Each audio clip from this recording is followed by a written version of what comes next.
Ain't nothing worse than a smart dumb. Hey yo! Hey yo! Hey yo! Hey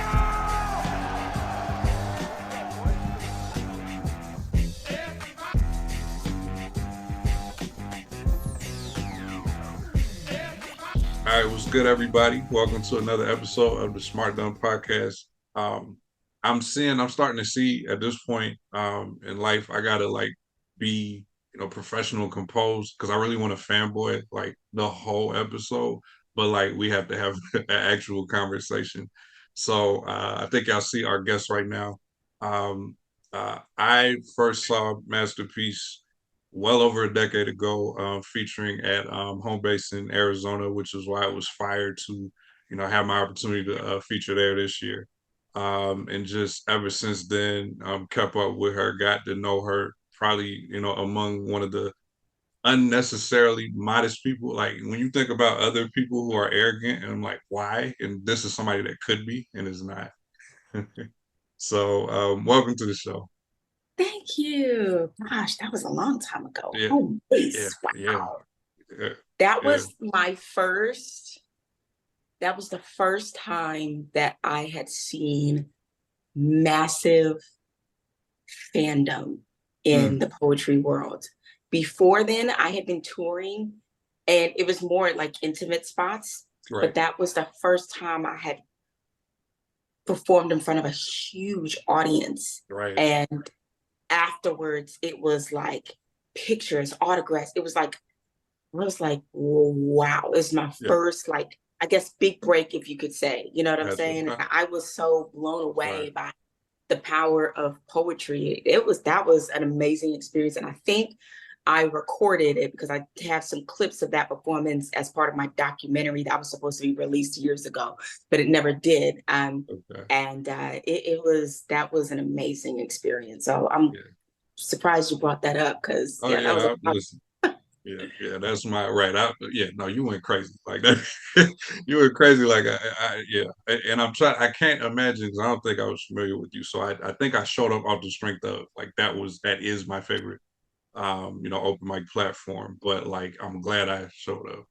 He was on a tear. I mean, I met Truth Be Told from there, and then he moved to Arizona because it's it kind of it's oh yeah, okay. Yeah, I see what y'all got going on in Arizona. Let me do my thing. Yeah. So and then you have an Arizona tie besides that, right? Yeah. Mhm. So I went to school at the University of Arizona in Tucson. And so I was there for maybe 7 years. And got a degree in business administration and in performing arts. And that was a very interesting time because that was actually when I became Masterpiece. And that was when I first started performing. Now, I had been writing since I was 13, so long time ago. But I've been writing since I was 13, but I didn't know what open mic was. I didn't know what a slam was. I had no clue. I didn't even know you could perform poetry. I didn't know. And I'm gonna jump in. She said she's been writing since 13, so 7 years ago. Okay, keep going. Yeah. Long time ago. So I was just kind of like, what is this? An open mic? What? I saw a sign and I was like, poetry, spoken word singers, whatever. I was like, okay, I didn't know. But I thought that you had to memorize your poems in order. So I went to the open mic and I was like, oh, okay, I get it. So I spent 6 weeks memorizing this one poem, I don't know. It was bad. I was so nervous about it. And then when I performed, the crowd erupted and I was like, what? So you mean I could tell, I could write how I feel and people are going to actually know what I'm talking about? I was like, wow. And from there, I was like, okay, I guess this poetry thing is something that I want to do. And I literally, I don't even know the time and place where I just decided to start calling myself Masterpiece, because it was originally Chocolate Rose. And nobody knows this. Right. You are Oh my God. nobody knows this, because So good. MySpace was big back then. So I was Chocolate Rose on MySpace. I don't even remember. I have a tattoo on my back left shoulder. It says Masterpiece. And when I got it, I kept saying, I am an artist who paints pictures with words. And so the best parts of me are my poems, because that's my true self. And so I was like, but my poems are masterpieces, you know what I'm saying? But I'm one single person. So I was like, I can't say masterpieces. So I just dropped the S and I just said masterpiece. But I don't remember. I guess maybe when I signed up for the open mic, I just randomly put masterpiece. Right. I had to, because that's what they called me up as masterpiece. So I guess that's how it started. And then ever since then, I just got addicted. It was like a drug. Like I was like, oh my God. It's like that first hit. And I was like, oh my God. So then I was like, any other time, any other place that I could spit, I was doing it. And people were they were just feeling it. And they were like, you are so incredibly talented. At that time, my style of poetry was more lyrically based, as opposed to like poetry based, if that makes sense.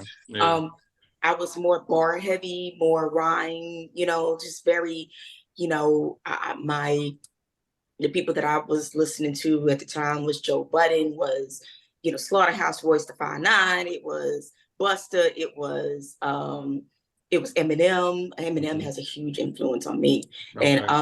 And so that's kind of the lane I was trying to go in. And so, I just trying to do whatever I can, whenever I could. I was going to Phoenix, I was going to St. Louis, wherever I could. I was damn near a microphone whore, you know what I'm saying? You know what I'm saying? But for good reason. Like everybody, every place that I would go to, somebody would see me and be like, I want you to come to my spot. Right. Yeah. And it just became a domino effect. And so next thing you know, I was like, well, damn, okay.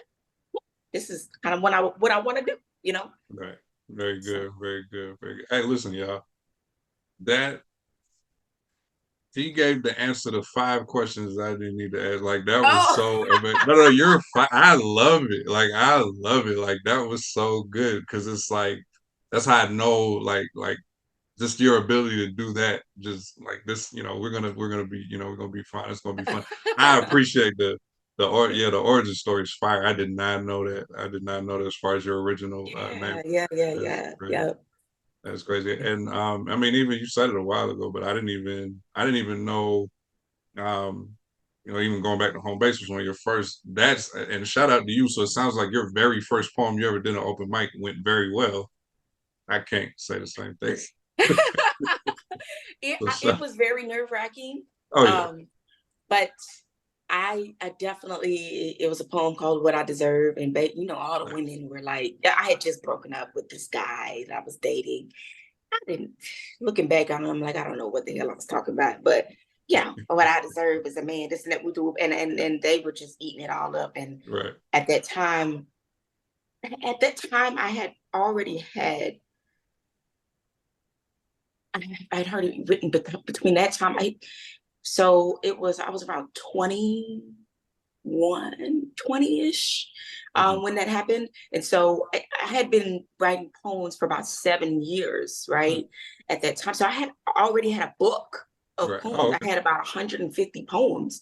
And so I was like, okay, well, now that I know that I can express myself, I'm gonna go ahead and start. So every time I performed, it was something new. It was something like, and my style of poetry was so different compared to, everybody else at the time.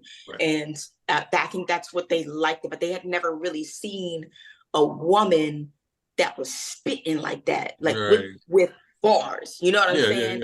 And they were like, okay, wait a minute. And then I've always been into fashion. So I'm coming in with my heels and my, you know what I'm saying, my purses and everything. And they like, at that time, women poets were not fashionable, if you will. Like it wasn't that fashion heavy. The emphasis wasn't on fashion. I'll say that. And so here I come and I'm like, or if they are fashionable, they're not bar heavy. Right. So here I come. Right. Right. Here I come. I'm like little Miss Princess, you know what I'm saying? And then as soon as I get on the mic, I'm spitting fire. Right. And they're like, what?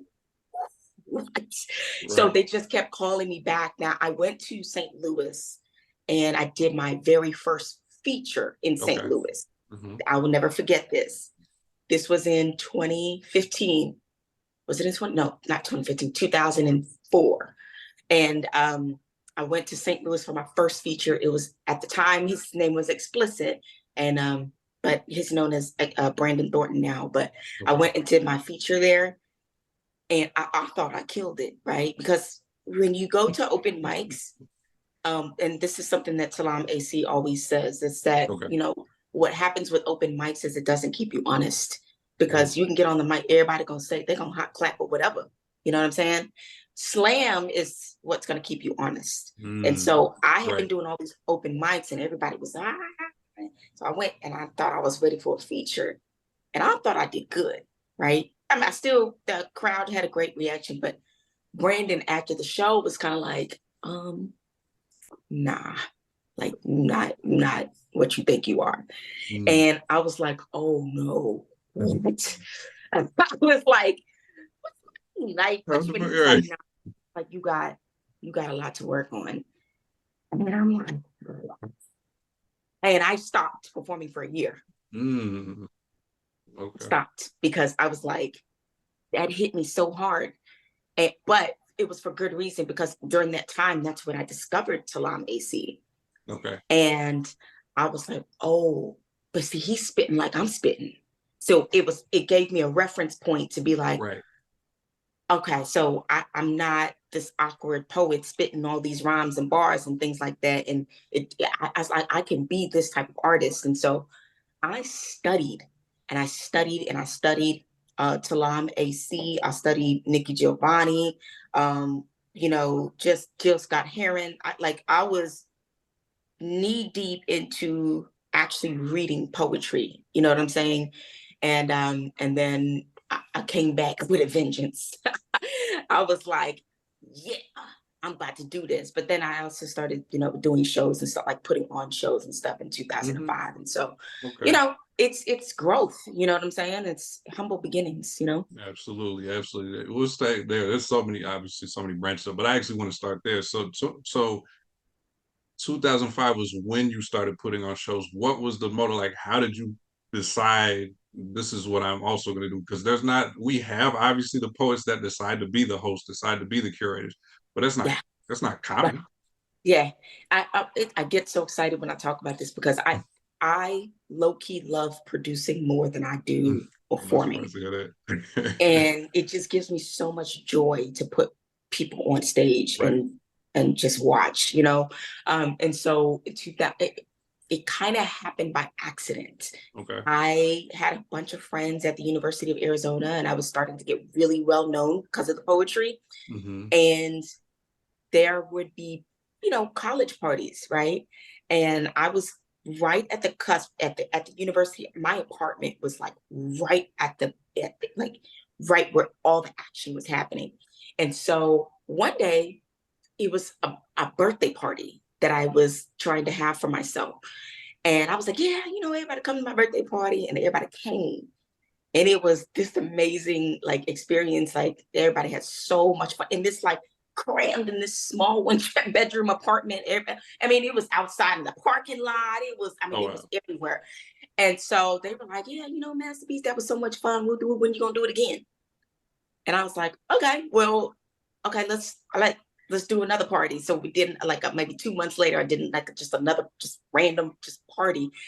And didn't before you know it was like the whole school was coming, like fraternities, all the football players was coming, like everybody was just coming because they knew, you know, Masterpiece is, you know, throwing this nice, like dope ass event, and it's safe, and you know, the music was dope, and everybody just felt comfortable. So it's like, now wait a minute, now, if there's this many people here, I could might start making some money off of this. You right, know what I'm right. saying? And so at that point, I was like, how do I monetize this? So I did another one just to see if people like really kind of entrusted me like that. Like, is it me or is it just the school? You know what I'm saying? And no, they came and drove. Like I had rented a clubhouse or whatever, and they came, and I was like, oh my God. So I was like, you know what? I have an idea. I was like, I'm gonna do a talent show.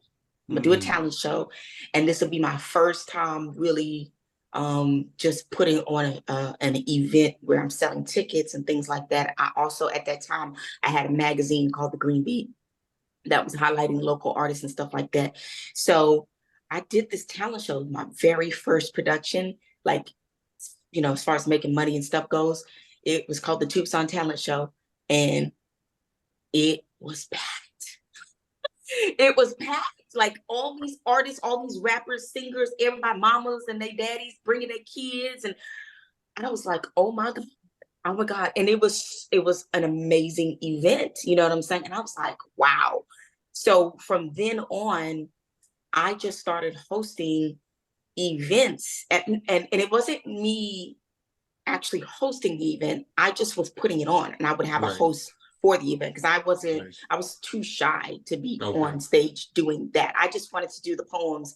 I didn't know how to host and all that stuff. So, but they just knew as soon as they saw Masterpiece, they knew that it was going to be a good event. So I just started doing events, and then I graduated. Once I graduated, then I had to move back to Dallas, and I had to basically start all over again. So, but yeah, Arizona was popping. It was popping.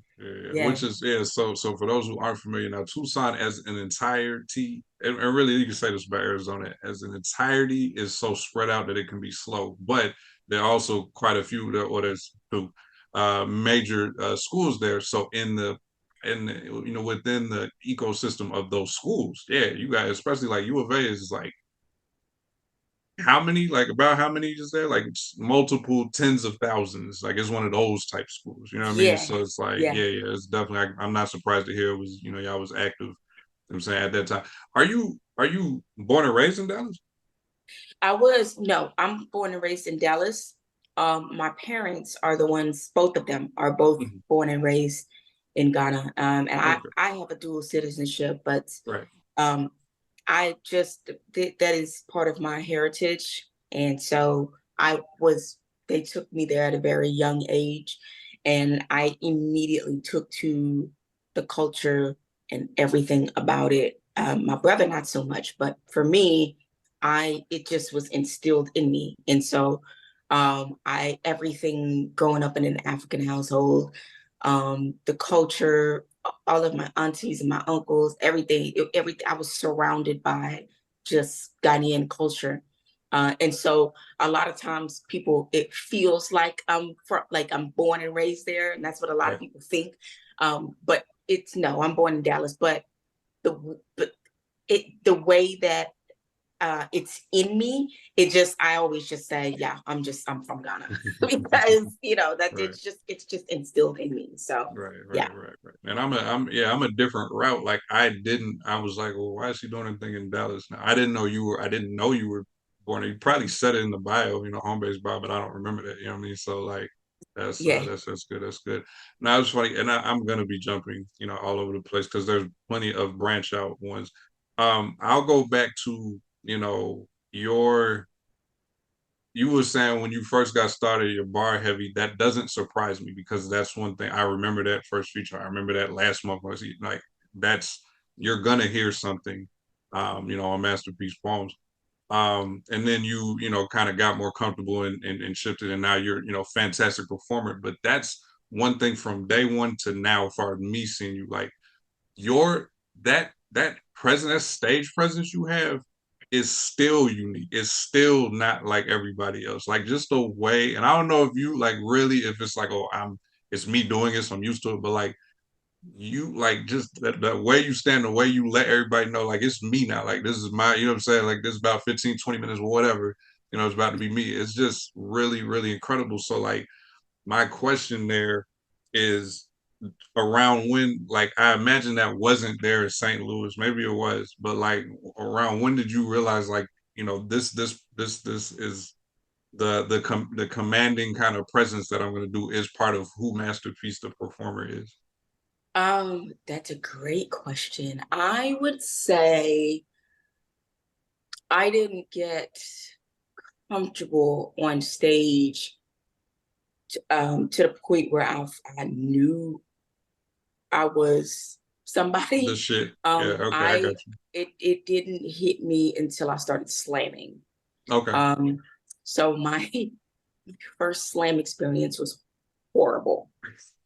And I don't know if this is the Scorpio in me or what, but my first slam experience, here we go again. I thought I did good. Thought I did good. This was in 2012, okay? Okay. Mike Gwynn hosted a slam, and I was like, yeah, okay, I'm about to kill it.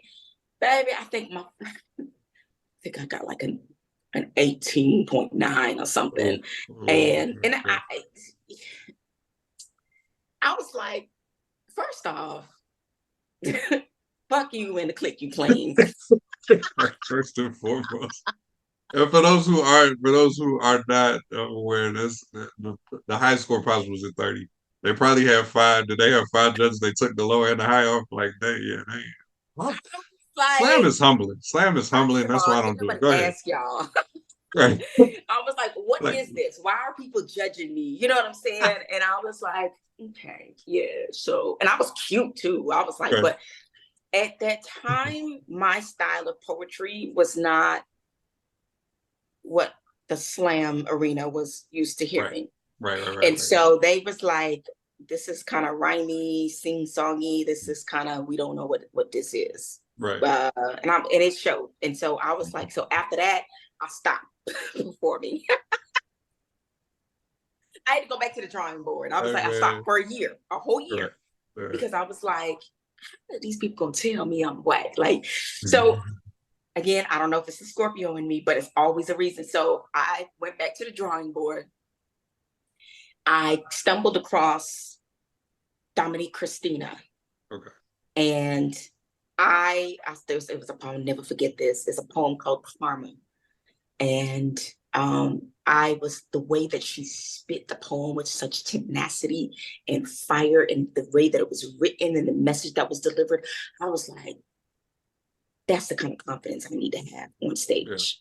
Yeah. I was like, I need to get up on that mic, and I need to really let these people know that I have a purpose in this, right? And so after I studied that, I was like, cool, I got this. So I said, let me go back and slam again. I bet you y'all asses ain't gonna give me no goddamn me. You know what I'm saying? So I went and I tried out for the Fort Worth Slam team. I made it, but during that time, they kept shooting my poems down. They kept saying like, this ain't it. So I was like, forget y'all or whatever. And so I went to nationals in 2013, and going to nationals was like this whole world. Because I was like, so you mean there's tons of people that are just like me, right? And I got to see all the different kinds of poetry and personalities and characters and everything. And I was like, whoa. When I came back, okay, I went and I slammed again for the first time since my little hiatus or whatever. And I won. And at that point, I was like, aha. And they were now the people in Dallas were like, ooh, wait a minute, like what just happened? Like the last time we saw her, she was kind of like, we don't know, but like now all of a sudden she's like, what happened? And that was when I knew, after I beat all the poets, like all of the hottest poets in Dallas, I was like, I got it. I know that my stage presence is, I knew I had to kind of tweak it up a little bit. And then at that point, you know, that's when I was like, yeah, cool. All right, but I gotta get up out of here. Got start traveling and stuff. So yeah, that was when I knew it was Dominique Christina that really taught me that. And it's so much so to the point that people started to almost say that they were almost kind of like, you're starting to sound like her, you know, in so many ways. But a lot of people could just tell that I was influenced by her, but I wasn't. I was still myself. So that's what it took. It took slam. Yeah. Nice. Okay. No, that's very interesting. Yeah, slam is its own. It is not the same as featuring. It is not the same as open mics. It's its own culture. You know what I mean? And shout out to Baltimore. Like it's Baltimore's heavy there. So just if somebody I forgot who I was talking about. So like I'm 50 minutes from DC, 20 minutes from Bmore. So it's like, and those are first of all they already don't consider themselves the same in life. Like DC is in the DMV, Baltimore is not in the DMV. Out of yeah, they're like no, that's like Northern Virginia, some like PG County, some parts of Maryland, and then and then DC, but then they're like, and then it's Baltimore. So like they already just in life they separate each other. But if you go like an open mic or a poetry event that you'll go to up there versus the DMV are also not they're not the same. Really? They're not the same. Yeah, yeah. Did Uh, you? Did you? I don't think. Yeah, but I don't think when you were here was there a Baltimore stop? no. Uh, Okay, no. Not a okay. Baltimore Yeah, it was theater. like the more north was Columbia, West C. So I think if you would have experienced it, I think you would have said something was different. Like everything was dope, everything Yeah, was fine. I had a great week, but like there was this one distinct. Like yeah, they're not the same. Yeah, I think so. Baltimore is a little bit more bar heavy and slam ish, and then DC is also like it's plenty of talent. So I'm not picking no preferred, yeah. but You they're know, more yeah they're more yeah, like performing.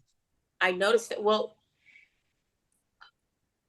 when I think it was the last stop that I did, it was at 14th and V, and it was a Yeah, ninth hour slam, and that's when Slangston was there, and they whole crew was there, yeah. and I was like, "Ooh, shit!" I was like, "Whoa, whoa!" But Yeah. even more so for Slangston to come up to me, and he was like, "You were amazing." He was like, "Oh my God!" And I mean, stocked up on merchandise. You know what I'm saying? He bought like 3 shirts, one for him, his daughter, and his friend. Like, and I'm like, this is Slangston. You know what I'm saying? Right, Like, right, and yeah. I just, mind you, I just watched him. Like, I knew of Slangston from Slamageddon, Okay. but my first time seeing him perform was a couple weeks ago. Mm. And I was like, oh, shit. Like, he is a monster. And Come on, so I different. was so blown away when he came to me and he was like, oh my God, you're fucking amazing. I'm like, Right. wow. So to have somebody from Baltimore say that because I already know. I mean, just look at the poets coming out of Baltimore. I I can't mean, you even got right. Black I can't even. Chakra, you The got Truth Chakra Slangston. I cannot name Keith the Lioness is like a sleeper. Like it's so I can't. So please don't y'all don't. Lamar. I Yeah, mean, like, yeah. There's so many. We're spoiled. Like we are spoiled out here. I think some people. I think you already know. Like people take people. Do people back home for you take you for granted, or did they? Because she's in Dallas. She's bound to. Or did you have to leave first before they, or you want to slam and they? Okay, yeah, okay. I That's had just I how had it to happens. It's human nature. they were not Dallas was not receptive of my work. Okay. I was too much of a rapper for Mhm. them. And I don't even know why people say that because I can't spit on beat. I just can't. But I was more lyrical, right? Yeah, yeah, yeah, And so right, they were just kind of like, nah, she can't really write. You know what I'm saying? Like she has like hella metaphors, but like she right. can't write. And then just after I won that slam, um, you know, the poetry world is so interesting because it's like what if you're too much of a threat at that time to them, then they got to come up with a whole bunch of other stuff to That downplay. hasn't You know what changed. I'm saying? That So hasn't it's like changed. she Yeah. can't be dope and pretty and smart and be a businesswoman. Like she Right, can't. So we right, just gonna make up a whole bunch of stuff. So I was like, you know what? Let me get it out of here. And right. my very first uh out of town, I remember vividly. It was in 2014, and I booked a one-way flight. I didn't know how I was gonna get back, and it was Busboys and Poets, Oh, you brought it to 14th wow, and B, and wow. I booked a one-way flight, one feature, and because I was broke at that time, and I booked a one-way flight, and I was like, oh, well, at that time my CD had came out, it was Mind of Masterpiece. So I was like, I'm gonna sell some CDs and some books and see how this go. And I went out there, 14th and B. I got there, and by the time I got off the stage, they said, well, you're gonna just perform the rest of the week. And I was like, word. So I went to each stop. I think at that time it was only 4 or 5 locations, I think. And so I went and hit all of them. Right. And I made my little $100 each, and I got my plane ticket back. Nice. And but at that time, then I saw some. I don't know if you know Pages Matam or Walter Maxfield. Yeah. They saw me, or Ainsley Burroughs. They saw me, and they were like, "Yo." So about that erotic poem. Ainsley was like, I have a thing called Sweet Spot. He was like, I want you to, come and be a part of the troupe or whatever. So I was like, okay, cool. So I got back to Dallas, and as soon as I got back, like a week later, I went back to DC to do the Sweet Spot, and killed it. Absolutely killed it. And they were like, okay, yeah, so you part of the group now. And like I said, it was just a domino effect. It was like and then I toured with the Sweet Spot for a bit. And then somebody from there saw me that was in Atlanta, and they were like, yo, come to Atlanta. So all of 2014 and 2015 was literally just me going back and forth because somebody didn't saw me, or they moved to, okay, we want you to come here. So it was just going back and forth. So during this time, the Dallas poets were like, she don't come out, she don't do nothing because I'm gone all the time. So by that time, I was building my I guess it's my status or whatever. And I was becoming a national poet before I even became a local poet, right? And so they wasn't really feeling that too much. So here I am making all these connections at the same time I'm doing Flow. Flow started in 2013. So I'm bringing all these poets from outside of Dallas, and they like, well, how is she doing this? And how is she able to get Talam AC and Queen Sheba and Georgia Me? Like, how is she? Because she's brand new on the scene. She ain't been to none of these open mics or nothing, but she bringing everybody that's legendary over here. So they didn't like that. So they didn't like that. It took till about 2019 before Dallas was like, she is a problem. Before they really started being really receptive. Yeah, it took till about 2019, just a couple years ago, right before COVID, before they were like, okay, yeah, I guess she's high. You know what I'm saying? Right. Yeah, but I was more national than anything. Yeah. And shoot. Then I went to Dubai. I went to Abu Dhabi in 2018.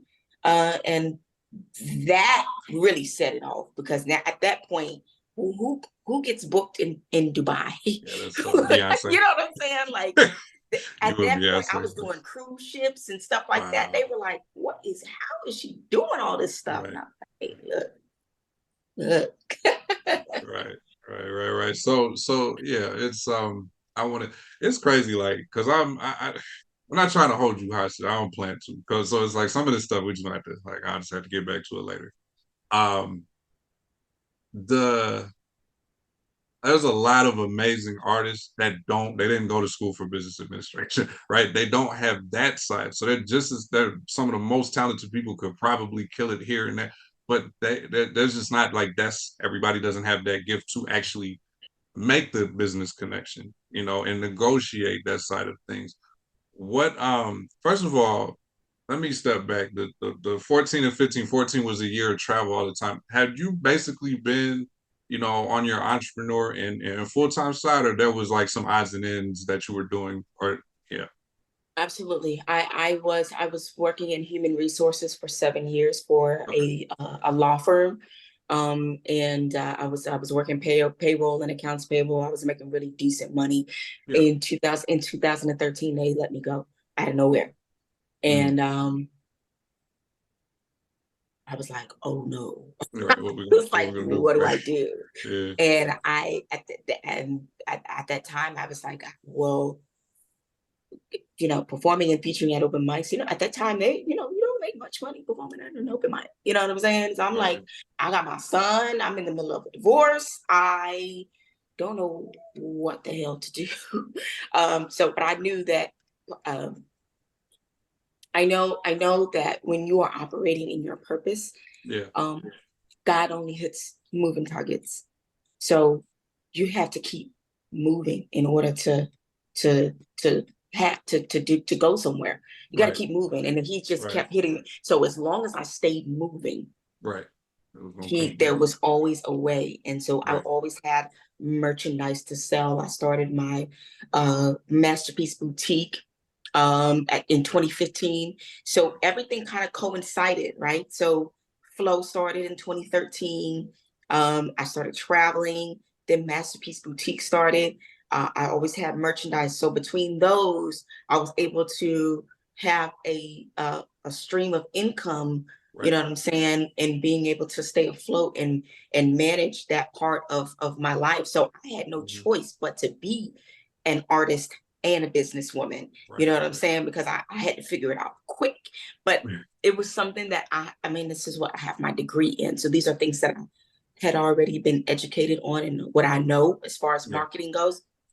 And then I think the advantage that I had in coming up as an artist, it was me being a graphic designer.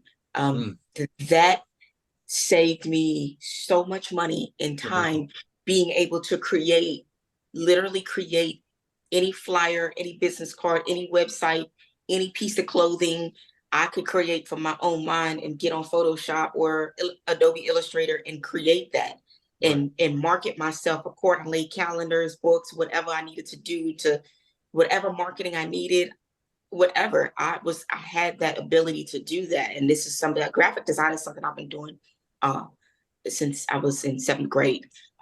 So I've been doing that a long time. So it just so happened that just came in handy.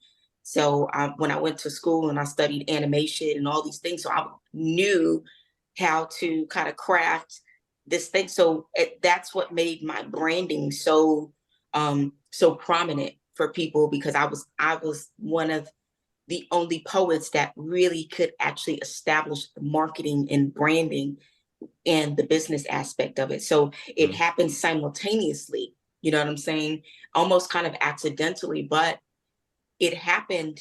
It was like a switch. Every time I had to go and perform, be a poet, come back and do flow, be a businesswoman, switch. And it was a constant switch.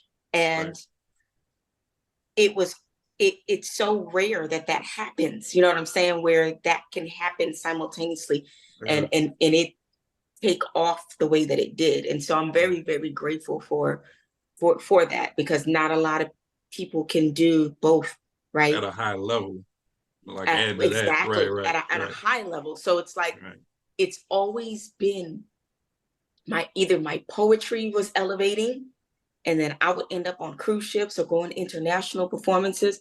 So then once I elevated, then my business elevated, right? Because I was then able to make those connections when I'm going overseas or when I'm on cruises or things like that. So I'm saying, okay, well, I want to bring my show over here. And this was Abu Dhabi was the first time that I did an overseas show. And it was big. It was big. And I was like, yo, I come back here. But next time I come back, I want it to be, you know, my company, you know, my own thing. And so, like, that's what I'm saying. Like, going this October next month is such a full circle moment for me, because it was the first time I performed overseas. And that was the first time that I was able to envision myself not as an artist performing internationally, but my business going international as well. Huge, So I always took the opportunity to make those connections every time I perform. Absolutely. So we're definitely gonna have to get the flow. You know, again, so definitely did not know that Abu Dhabi was the first. Well, actually, what are we? But that was in flow though. So we're not gonna say that's no. It wasn't flow. It was my first time performing first overseas. For you. Gotcha. Right. So it's like, but yeah, like you said, full circle. So yeah, this is an opportunity to bring the show out there, to bring us out there, and it be And that's what I like, and I'm looking forward to, because for if I haven't made this clear to everybody, I am going to Flow next year as well. I mean, next month as well. So I'm going to be in Abu Dhabi for my first time. I've never been there before, just in case anybody thought I just pull up over there every now and then. I haven't. So I'm really looking forward to not only the fact that there is going to be an arts component to it, but like, no, you really have like a full on itinerary. Like, that's really, and that's, I keep telling people, one, this was 40th, my 40th birthday was, people don't believe me, that's fine. And so I was like, well, let me just step out there and do something I've never spent this money on trips before like that, but this is a once in a lifetime. So you jump out there, you do it. Yeah. And just really looking forward to getting to say that I did 4 minute piece. I still was in Abu Dhabi. Yeah. Like, you know what I mean? Like, that's there, and then just experience the culture, and Yeah. yeah, try to do my little version of Yeah. networking. Like, I'm getting there, but yeah, it's starting to work on both of those sides. Because like you said, one, it's not even easy to do them at all. And Yeah. then to where you are, and individuals, we mentioned Obi Westhoff, like, Chris, truth be told, like, to be able to, like, not only establish yourself and make for your consideration, shout out to them. You know what I'm saying? Like, to be able to establish yourself as, I have the talent, but also go make the venue happen, go make the booking happen, and then you get there, and all the rest of us just see y'all kill it, didn't even Yeah. realize all the work, because you make it look easy. That's what it Yeah. is. You make it look easy, and it's not. Yeah. It's not.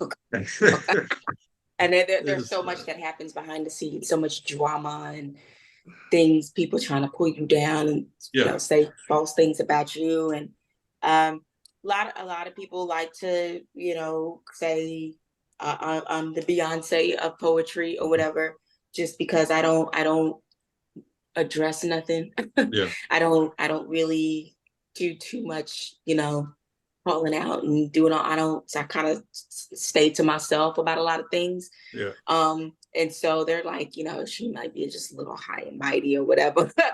But I do it on purpose, because I'm like, the poetry world is small compared to the people that are actually watching. You know what I mean? Mm-hmm. Mm-hmm. And so Mm-hmm. a lot of times, half of the stuff that people are talking about in the poetry world, the general public doesn't know. They Right. have no clue. So if Yeah. I get online and I'm starting to talk about certain things, I had to learn early on, what is she talking about? This is Who? right. What? This is It don't even, only the poets know. So I was like, right. what? I'm not even gonna bother I ain't gonna to bother. address Yeah. it. I may say things in general, right? Like Right. Right. I may apply certain instances of my life in general, but I don't ever address poetry drama. Okay. I don't ever address it. And so, that's part of that is part of growth and growing and success. Yes. Somebody said the other day, maybe about 2 weeks ago, they said, shout out to all of your supporters and things like that. And they said something along the lines of, except for your haters. And I said, well, what do you mean? I was like, I don't know. I love my haters. I was like, because without them, I'm not. I mean, my haters are fans too, right? Right. Because and they were like, huh? And I was like, yeah, because I mean, in order for them to hate something, that means they got to pay attention to it. You Right. still have to follow me. You still have Right. to find something to dislike about Something to me. pick on. You know what I'm Yeah. saying? Yeah. Yeah. So Yeah. in Yeah. that realm, to me, from the business perspective, I'm like, oh, they're still fans to me. They just have a Okay. different. Their love is just in a different form. You know what I'm Right. saying? Right. And so I'm like, what do you mean? If you can't, the higher you go, the more haters you're gonna have. Right. But hate is heat transposed, you know what I'm Mm-hmm. saying? And so Mm-hmm. you need heat to rise, you know what I'm Mm-hmm. saying? So you Mm-hmm. need them.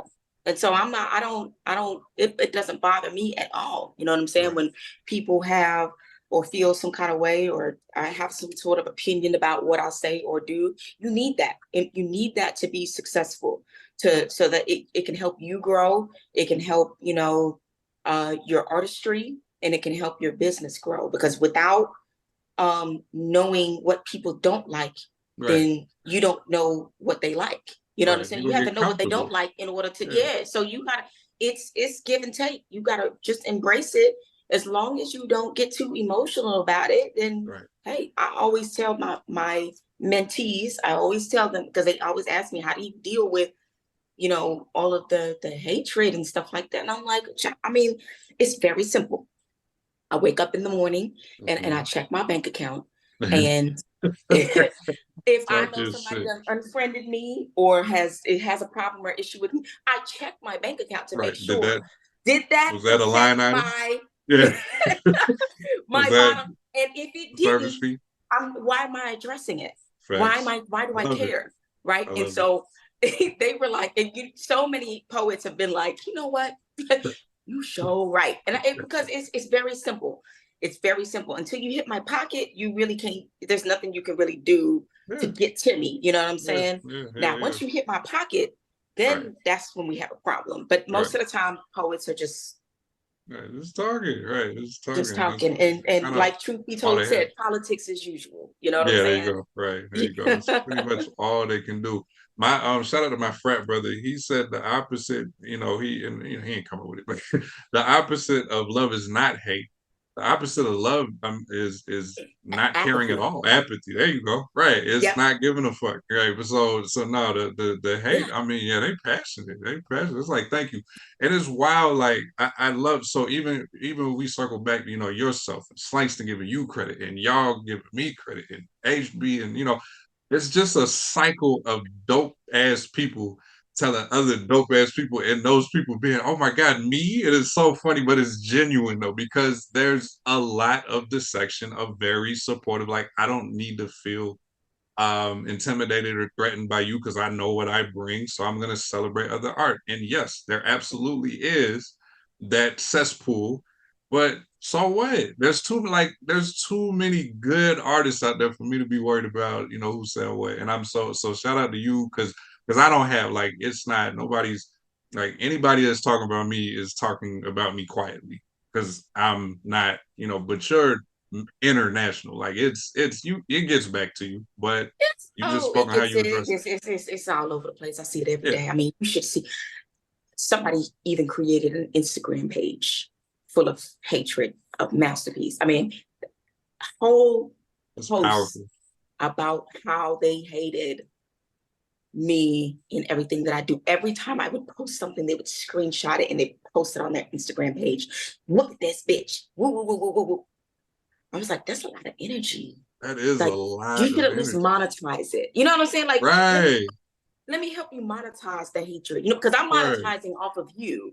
right. So I'm getting Facts. paid because you're following me, right? Right. So let's you know what I'm You know what I saying? mean? But like it was bad. Like, trust me, I child. can't Listen, but imagine somebody probably started at that page. Let me see what this talking about. Then come over like, oh shit, she's fine. Now they somebody messaged fan. me. Somebody messaged me and was Yeah, like, Masterpiece, do you know that this person has a whole page? I was like, oh, really? So I went and I looked and I was like, wow, I yeah, ain't never seen this before. I haven't yeah, seen some stuff. People have done some of the most deplorable things. Okay. yeah. I couldn't, and I'm going to write a book because at Mm, this point, I'm just kind of like, I've seen it all. I've seen it yeah. all. But I always say I ain't never seen a hater doing better than me. So Mhm. I don't, uh, I, it just, to me, it's almost like breathing air now. Like I'm almost kind of like, okay, okay. You know what I'm Right. saying? I've seen some really horrible things in my life. I've been through some terrible experiences, especially in my marriage, and I think that if I can survive, you know, um, being assaulted by somebody that I love, then I Mhm. pretty much can handle um, verbal assaults from people I don't know. Right, You know but you what I'm don't have saying? that So emotional, yeah, you don't have that, I don't it's care about y'all. yeah. So Yeah. it's just, I mean, this, don't get me wrong. I'm still human. I'm Yeah, still a yeah. woman. So I will. Me and my husband will. I will vent and I'll be like, I don't know what this person's talking about. Woo, woo, woo, woo, woo. Trust me, I have my moments where I'm like, Yeah. I just don't understand why people can't. Why do they take it this way? Why is it the? But I don't ever showcase that Right. because that's what they want you to do. They Oh, want you yeah. to fall into that pit hole. And once you engage, you immediately come down to their level. Right. And so I always stay right up here, and I just don't make it known what it is that I'm going through, Right. unless you hit my pockets. There was one time ever in the history of my career where I actually addressed something, and I got online and I addressed it, and that was because it was a graphic designer who jacked up my entire press kit and took my money, and I mean, I'm talking about like thousands of dollars, and just took my money and didn't give me the product. So, but apparently he had been doing that to other people. And so I was like, you know what? See, this stops right here. So I did go on Facebook Live and was like, hey, listen, this and that. It wasn't no subliminal posts or nothing like all these cryptic messages and memes that people be posting and stuff like that. I don't do that. No. When I got a problem with you, I'm going on Facebook and I'm like, this person did this. Here's the picture. And that was the one time I ever did that. But other than that, I don't pay attention to nothing. I got you. That is one question, and you spoke to it. Like, what is it? Sorry, again, we said this already. Like, entrepreneurship is far from easy. What is that extra layer? Being black, being a black woman, being an attractive black woman, but not being the main selling point, and but embracing it. It's like, no, we're not gonna live off it, but I'm cute though. I know this. That is such a good question. You know, it's extremely difficult as a Black woman to be an entrepreneur. You would think it would be easy. It's not. You would think I would have what do they call it, pretty privilege or whatever. And it actually is the adverse effect because they don't take you seriously. I've always had a very youthful look about me. And so even when I was working different jobs, I was always in a managerial position. I was always a manager, a supervisor of some sort. But I may have been like 26, but I looked like I was 18. And so people would never take me serious until I spoke, right? Until I really knew my shit about business. And I don't know if I can cuss. I'm sorry. We've been cussing the whole. You are hilarious. I'm sorry. I gotta start. I gotta start telling people before that you're fine. We've been cussing the entire show. Like I know, but I'm just like, oh my God. So anyway, so people just would not take me seriously. But once they find out that I'm on it, then they're like, oh, you need to be a manager, or you need to be this, or woo. So it has been difficult, especially being a poetpreneur, right? Don't nobody want to take me serious. I still deal with that to this day because I walk a very, very fine line between Masterpiece the poet and then Tanyella the businesswoman. And it's so fragile. Like if I just go slightly to the left, you know what I'm saying? Then it becomes, oh my God, this in the poetry world. But if I go slightly to the right, it becomes, you're not handling, you're unprofessional or whoop. So I have to walk a very fine line every single time when I'm posting or doing anything regarding business and poetry, because being Black, being woman, is extremely difficult. Trying to fit into spaces where you can be lucrative, right? Trying to be in corporate areas, corporate arenas, and trying to do business overseas and things like that. People don't take you serious, you know what I'm saying? And then they see that you're Black, and that adds another element to it. Like, okay, you ain't really got no money. It's just always presumed that Black folks ain't got money. You know what I'm saying? Oh yeah. And so it's been very difficult, but I've navigated my way around it just because, ironically, because I am a poet. So I know how to use my words, right? And that's the best part of what it is that I do, is that because I am a poet, I can write a mean resume. I can write a mean email. You know what I'm saying? A real good professional email, and really use my vocabulary. You know what I'm saying? And then that is what makes them be like, oh, okay, she's kind of a beast. You know what I'm saying? Right. Like she really knows what she's talking about. And Right. so, yeah, it kind of works to my advantage in that arena. You know what I'm Right. saying? Right. Yeah, black woman. Yeah. And then there's the poet. People hear poet and they're like, oh yes, they're gonna take these $5, these $10. You know what I'm saying? It's like it's crazy. Right. So Is yes. nah, yeah. And that in and of itself is another topic because it's like as poets, we have to get to a point where people can stop looking when they hear the word poet.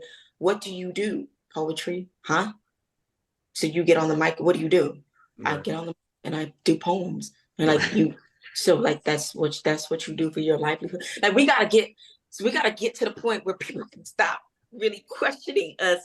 Like we have Right. to go through a whole drill, you know what I'm saying, Yeah. for people to believe. No, I want it to be to the point where I can say I'm a poet, and people are like, oh, Yeah. That's what's up. okay. Right.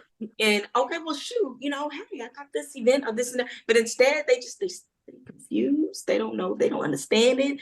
Right. And if you're not in the college circuit, NACA and APCA and all that stuff, like, good luck. Right. No, for real. No, for real. And then yeah, again, and the same like this like yeah, like you said, home base, that was not no small, that was the same conference room at a hotel that somebody else is gonna book later that week, a whole business conference. And but yet a poet gets in front of 100, 200 people, goes crazy, and what they want to pay them for that versus everything else, every other art, a speaker. And so yeah, it's word association. And shout out to Brandon Leak, that helped. Shout out to a lot of y'all who put in pain, 80s, 90s, 2000s. Like we really low key like a lot of what we do. We show a lot of reverence. I would think the newer poets need to really just take like 1% and hand it to one of the older, but like low key, we owe reparations internally, low key, high key. So like it's work. It's gonna keep being work because they don't respect teachers. There's a lot of professions that people just don't respect, and Absolutely. they won't. But again, I don't need the public so much as the business people. If I can get y'all to respect, what I'm saying, that I'm about to pack your event and make this better, what I'm saying? And then the sheep will follow along too. There's Yeah. limits. It's like yeah, I mean, so it's not easy. It's not easy. It's not easy. And I really appreciate and respect what you've done and many other people who, paved that way. Sweaty, I I'm in IT, and it may they were like, what are you doing this weekend? Friday open mic, Sunday open mic. They were like, one day you're gonna have to, or we're gonna fly out and blah blah blah. And it's like I don't mind sharing some of it, but the elephant in the room is I can't talk like I talk around y'all. Like you cannot hear, like even your poetry is crack, and that's not even that wasn't even no crazy. But the title was poetry is crack. I can't. Shout out Right. to my boss in the Right. audio. Like, oh, yeah, I mean that's just so crazy. So it's that was really random, but it's like that to your art and business, like that's yeah, that it's not easy. It's not. It's just simply not. Not So easy. so flow. We got to it. To jump back off. We got to it. So the when it's not international, like it's not a trip. Have you ever done a local or a US one? You know what I'm saying? We picked up and went to some state and spent days there. Well, the the actual flow show is always in Dallas. Yeah. Um, so that's obviously we've just celebrated the 10-year anniversary. But as far as All like right. traveled nationally, I've never taken it on the road aside from Okay. Dallas. It's like we just went from Dallas to the world. Right. That's Much wild. like No, my okay, brand, right? but you took a trip. So help me, like clarify this for me, because you took a trip like last year. So what was that considered if that's not a flow show? We took when we went to Ghana. Yeah. Yeah, well, those are the international trips, right? Yeah. But I've never taken it national. Like I haven't Yeah. taken it to, Baltimore or New Yeah. York, or I haven't Okay. taken it. It's always just been in Dallas. When it's local. Okay, I got So you. Yeah. the first international trip was in Aruba. Okay. Um, And then the story behind how Flow International came to be was a friend of mine who wanted to do his show internationally, and his first trip was Jamaica. And he invited me on the trip because he was like, I need your marketing expertise in helping me get people on this trip. And then he was like, eventually, maybe you could bring your flow show to the trip or whatever, just as part of a marketing thing to add or accent whatever it is that he was doing. Right. So I was like, okay. So he was like, come to Jamaica, see about it. And I was like, okay, cool. So we went and we had a blast. So I was like, okay, I can see myself doing something like this. So Flow International the following year was in Aruba. And it started off just being as part of another travel group, right? And so it was just a show within the travel group, within the experience, right? And it was amazing.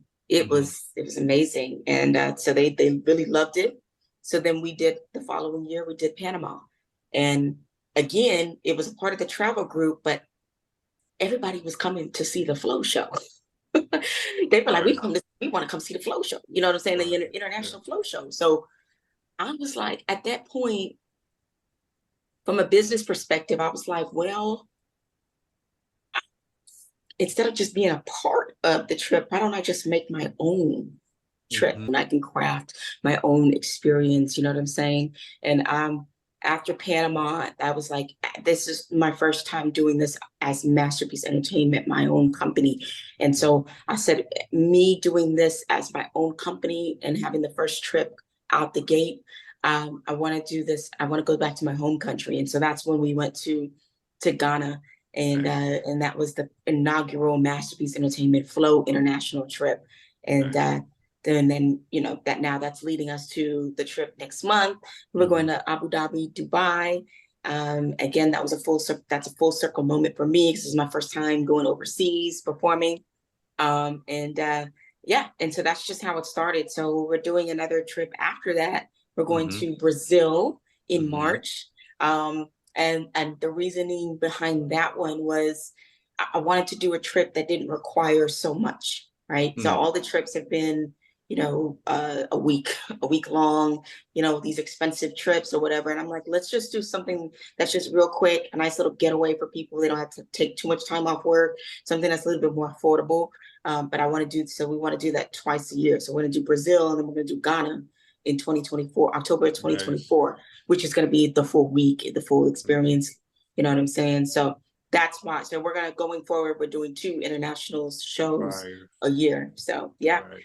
Super excited about it. I'm really excited. I've always wanted to go to Brazil. And so I was like, let's go. Right. Let me go schedule a trip. Right. Schedule a big business trip for it. I like it. So, all right. So Flow, is particularly Flow Internet. So first of all, actually, no, there's Flow the show. And what's the website for that one? So Flow stands for Flow. It's for Love of Words. Right. It's a 10-year showcase, and you can go and check up on all of the latest updates at flowforloveofwords.com. And then you can also join the Facebook group for our international shows, Flow International. Right. So within the Flow website is a section, usually is what it looks like, for when you're talking about the international trip coming up. So absolutely. So that website will get you to. So those are distinct things for everybody. There's a 10-year show, 10 years.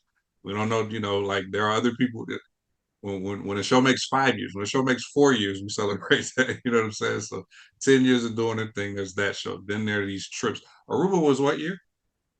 Aruba was 20. Right on the spot. 2019, I believe. Okay. So probably a pandemic skip, but like, the 4 years ago. COVID, yeah. So 4 years ago was her first trip. So she's building now next year. The first time we're just going to 2 times a year. That's amazing. Salute to that. So the Flow website, go to international, and then there's yourself, you the poet, and I guess the brand. What's that website? Yeah, my official website is masterpiecepoetry.com. My Instagram and Facebook is Masterpiece Poet, MasterPiece, poets. And yeah, so it's you can just follow me and keep up. I'm pretty active on the socials, so you'll never know what you're gonna get from me. Yeah, yeah, But for you sure. will get an event. Right, right. And and it will be fire too. Yeah, that's the back. Y'all see, it's gonna be that's the backdrop of a lot of poems that you premiering or practicing, whatever the case is. Like, and they go crazy. It's right there in that room where she's in. So, hey, listen, I really, really, really appreciate you for this. I definitely encourage everybody to follow all those websites and social media accounts because I can't cover everything going on with this woman. It's impossible. So follow her and get more of the information. Sign up for Brazil. Sign up for you did say Ghana next year? No, Yeah, you got it said next Aruba year. next. Oh, you did. Yeah. I'm fault. You did say Ghana next year, right? Sign up for those. Sign up for that. You're a little bit late on Abu Dhabi. I think if you double the price, like if you pay twice, she might make a room for you. I don't know. Check in with Yeah, her. no, But you like, can still come on board. You just have to okay, you have to pay everything up front. gotcha. Okay, well there y'all go. If you want to make that in a month, so but like, yeah, definitely masterpiece. I appreciate you. This was fun. This was an honor, and thank and shout out to y'all. For tuning in. So this has been another episode of the Smart Done Podcasting. Take it easy.